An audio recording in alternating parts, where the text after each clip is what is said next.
নাসরুল্লাহি ওয়াল ফাত। হে নবী, আল্লাহর সাহায্য যখন আসবে আপনি তখন বিজয় দেখতে পাবেন। যদি মুখটা গোল না করে সিন দিয়ে উচ্চারণ করেন, অর্থ হয়ে যাচ্ছে হে নবী, যখন শকুন আসবে, ঈগল পাখি আসবে, তখন আপনি বিজয় পাবেন।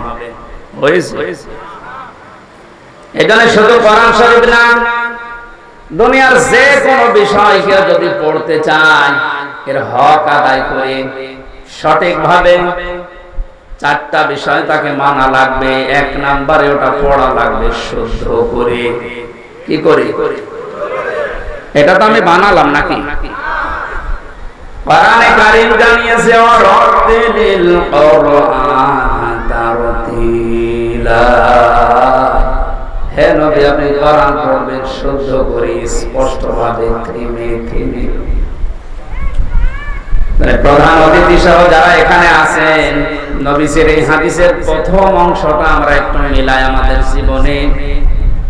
নবীজি জানিয়েছেন যে ব্যক্তি কোরআন পড়ে, আপনি তো বলছেন আমি কোরআন পড়ি, তাহলে এটা শুদ্ধ করে পড়া লাগবে আপনাকে। আমি আল কোরআন রিসার্চ ফাউন্ডেশনের সদস্য ছিলাম এক সময়। আমি দেখেছি এই দেশের জরিপে 100 জনের 95 জন আল্লাহর কোরআন শরীফ শুদ্ধ করে পড়তে পারে না। এই রিপোর্ট কি খুব ভালো রিপোর্ট না? এই যে আহ্বান জানাচ্ছি অন্য ধর্মের লোক এখানে যেহেতু নেই, আমরা সব মুসলিম দাবি করছি, আমাদের জীবনের 1 নাম্বার টার্গেট বানানো লাগবে আল্লাহর এই কোরআন আমরা শুদ্ধ করে পড়ব। 2 নাম্বারের মর্ম মানে বুঝতে হবে। কেন? কোরআনে কারীম জানিয়েছে, ওয়াইদা সামিউ মা উনজিলা ইলার রাসূলি তারা আ'য়ুনাহুম তাফিদু মিনাদ দামি মিম্মা আরাফু মিনাল হক। ইলা আখির আয়াত। সূরা মায়েদা 7 নাম্বার পারার প্রথম নাম্বার পৃষ্ঠার প্রথম নাম্বার লাইনের 83 নাম্বার আয়াতের প্রথম অংশে আছে। এটা তাফসীরে ইবনে কাসিরে পাবেন। আল্লাহ পাক বলেন, হে নবী, আপনি যখন আমার বান্দাদের সামনে কোরআন পড়বেন, যারা এর মর্ম বাণীগুলো অনুধাবন করতে পারে, বুঝতে পারে যে আমি কি বলতে চাই, আপনি দেখবেন তাদের চোখ দিয়ে মনের অজান্তে পানি পড়ছে। কোরআনের আলোচনায় সবার চোখে পানি আসবে না, এটা বোঝার মতো যোগ্যতা আপনার থাকা লাগবে। এখানে কোরআন যদি কেউ হক আদায় করে পড়তে চায়, মাস্ট দিয়ে তাকে এটা বোঝার চেষ্টা চালাতে হবে। চারবার আল্লাহ এই ঘোষণা আমাদেরকে কোরআনে শোনাচ্ছেন, ওয়ালাকাদ ইয়াসসারনাল কুরআনা লিযিকরি ফাহাল মিন মুদ্দাকির। অবশ্যই আমার এই কোরআনকে আমি বোঝার জন্য, পড়ার জন্য, এটা মানার জন্য সহজ করে দিয়েছি। কেউ কি আসো এখান থেকে শিক্ষা নেওয়ার জন্য?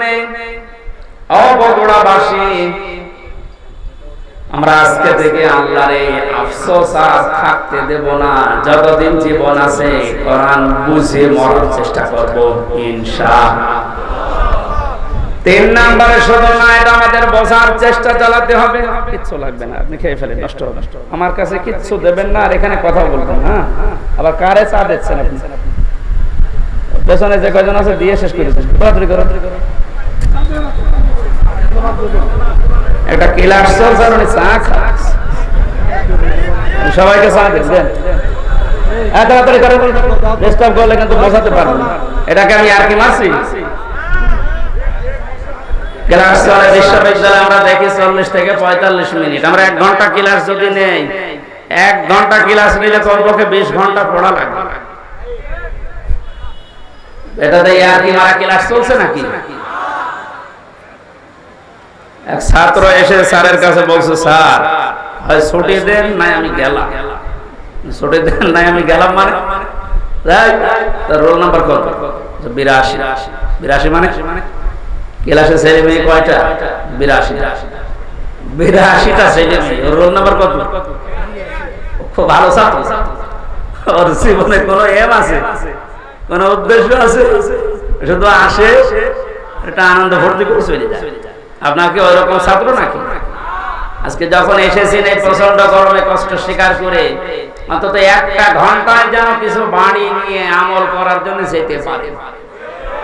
আমি যে শব্দগুলো বোঝাচ্ছি খুব কঠিন কঠিন শব্দ, এতদিন আপনি শোনেননি। কোরআনে কোরআন পড়ার ব্যাপারে কয়টা শব্দ আছে আপনি জানতেন না?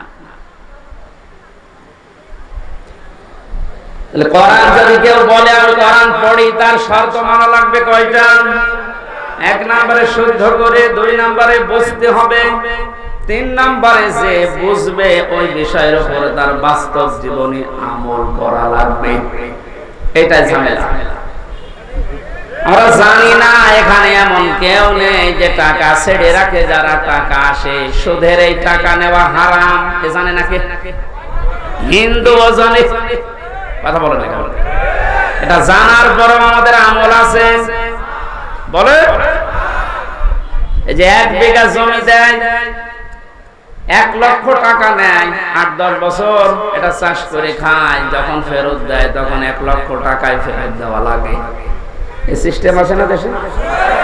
এর নাম কি? এগ্রিমেন্ট। না না, এটা জায়েজ জায়েজ আছে। খায় খালাসিটা যেটা, আপনি 1 বিঘা জমি দেবেন, 10,000 টাকা নিয়ে নেবেন, ওই খেয়ে দিয়ে 100,000 টাকা ফেরত দেওয়া লাগবে। এই সিস্টেম আছে আছে কিন্তু কম। এখন জানে যে লস হবে, এটার ভেতরে আমি নেই। হারামে আরাম বেশি নাকি? ছোট্ট একটা কথা কয়েক সেকেন্ডের ভেতরে বলছি। আমার আরাম জিকির ফাইন্না লাহু মাঈশাতান দঙ্কা। কোরআনে কারীমের সূরা তাহা 124 নম্বর আয়াতের প্রথম অংশে আছে আল্লাহ পাক বলেন, আমার নিয়ম নীতি বাদ দিয়ে, আমার কোরআনের বিধান বাদ দিয়ে যদি কেউ উপায় করে টাকা পয়সা আসবে, চর্ম চোখে দেখবে, বহু কিছুর মালিক হচ্ছে, কিন্তু জীবনের এই আয় উন্নতিতে আমি কোনো বরকত রাখবো না। তাফসীরে কাবীরের ভেতরে দমকার ব্যাখ্যা লিখেছে 7টা। এখানে আলেম আছে না? দমকার 1 নম্বর ব্যাখ্যা হচ্ছে, পৃথিবীতে আল্লাহর নিয়ম নীতি, আল্লাহর আইন বাদ দিয়ে কেউ যদি উপায় করে, ওই টাকা পয়সা, ওই অর্থ সম্পদের ভেতর থেকে আল্লাহ বরকত তুলে নেয়। 2 নম্বরে ওই মানুষগুলো যখন মারা যাবে, এই অবৈধ সম্পদের কারণে এই মানুষটা বেঈমান হয়ে মরবে। 3 নম্বরে ওই মানুষকে আল্লাহ ওই অবৈধ সম্পদ দুনিয়াতে ভোগ করার সুযোগ দেবে না। এটা যে দেয় না তার বাস্তব প্রমাণ দেশে নেই, নাম ধরা লাগবে। কত মানুষ আজ অবৈধভাবে উল্টা পাল্টা করে কামাই করে টাকা রাখার জায়গা নেই, ফ্রিজে রাখে, বালিশের ভেতরে রাখে। এটাও হচ্ছে না, বানাচ্ছে বেগম পাড়া। আপনি ভোগ করতে পারবেন। যদি এগুলো ভোগ করে যেতে পারেন তাহলে কোরআন মিথ্যা হয়ে যাবে। আর আপনার মতো নাফরমানের জন্য আল্লাহ কোরআন শরীফ মিথ্যা করবে। যেন দুনিয়াতে আপনাকে ওই টাকা, ওই সম্পদ ভোগ করার সুযোগ দেবে না, এর আগে আপনি পটল তুলবেন।